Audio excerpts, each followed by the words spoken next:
Sha Tao is a 33-year-old man from Zhengzhou. He has a 9-month-old baby daughter. In the evening on July 20th, he was riding the number 5 subway on his way home. At around 6 p.m., he sent his wife a video showing water covering his feet in the train. He asked her to call the police to help. His father spoke with him later, around 8 p.m. That's the last time his family communicated with him. Hi, I'm Lei. Welcome to my show. Having lost contact with her husband for the whole night, on the following day, Sha's wife posted a message online searching for him, and she started looking for him in hospitals. On the 22nd, his father and sister went to the subway station where the number 5 train was stranded and tried to get a response from transportation authorities. 这个地铁轨道的人员，我说为什么事发2天了，你们的人到现在一个人都没有出来做解释？他们一直在说，从这个事情发生到现在，他们一直在全力抢救，但到我们昨天7点多已经到达沙口路地铁站的时候，他们并没有任何的措施，甚至我们连他们的负责人我们都找不到。After insisting on an answer from the authorities, in the early morning of the 3rd day Sha was missing, his family and Miss Bai, a woman from Shanghai who was looking for her missing husband, were allowed to go inside the subway to take a look. Miss Bai's husband, Zhou, was on a business trip in Zhengzhou and took the number 5 subway back to his hotel with a colleague. The two families entered the subway. In places, the water was still as deep as 1.8 meters or 6 feet.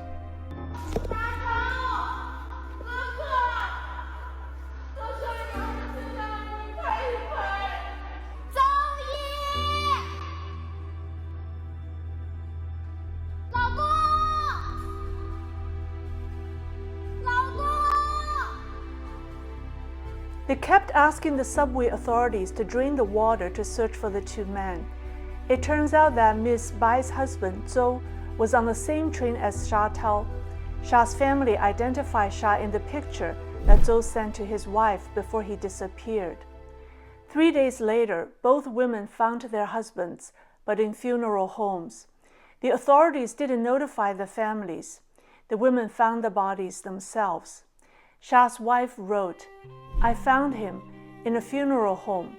He lay in a coat box identified as nameless. He is no longer the handsome young man. Who would have thought?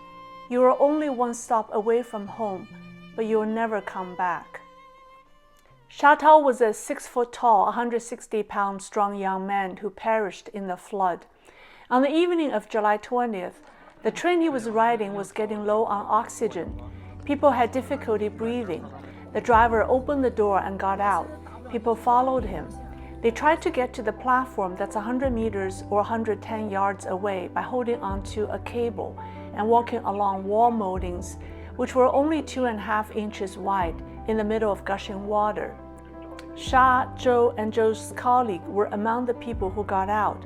The colleague made it to the platform, but Sha and Zhou did not. The people who remained in the train weren't fortunate either. Many died from lack of oxygen after 2.5 hours in the train, with the water level rising. A 15-year-old girl who survived saw that over a dozen people died inside the train. 第一次，人生中第一次摸到真的死。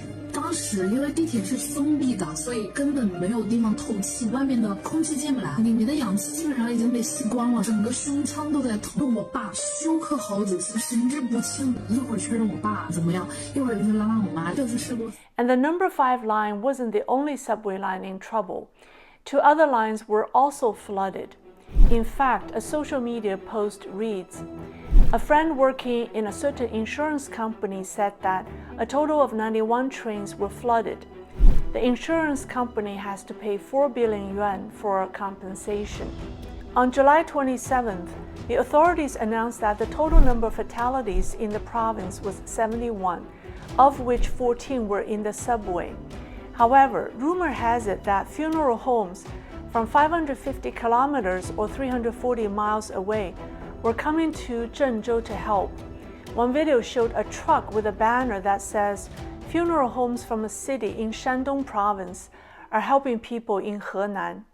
Many are questioning If only 71 people died, as the regime claimed, why would funeral homes from so far away come to help? 5 days after the tragedy, Zhengzhou citizens started to leave flowers outside the deadly Shahe subway station on the number 5 line. According to traditional Chinese belief, the spirit of the deceased would return home to see loved ones for the last time on day 7 after passing away. People usually hold a service on this day to wish the spirit a good journey home. So on July 26, the 7th day, family and friends placed flowers, food, water, and snacks for their loved ones lost in the flood outside the subway station. Many wrote cards with messages and the names of the deceased. One father who wore the same raincoat from 7 days ago sat outside the train station with his bicycle and a sign that makes everyone cry. The picture broke many people's hearts, but apparently not the heart of any of the Chinese communist leaders. They ordered boards to be put up so the flowers and mourning activities would not be visible from the outside. The flowers and heart-wrenching messages make them nervous. They worry that the spontaneous mourning activities will cause mass protests because they know how many people died and they know that they're responsible. The fences caused a public outcry in Zhengzhou. At night, a Zhengzhou citizen named Wang Jinlei removed them, and this is his video. 来，咱鼓鼓掌吧，好吧？太棒了啊！我觉得咱们郑州市民都应该勇敢一点啊，对这种不文明的现象应该做斗争。咱一块动手，一块动手拆了，先别忙拍照了。慢慢拆，别着急。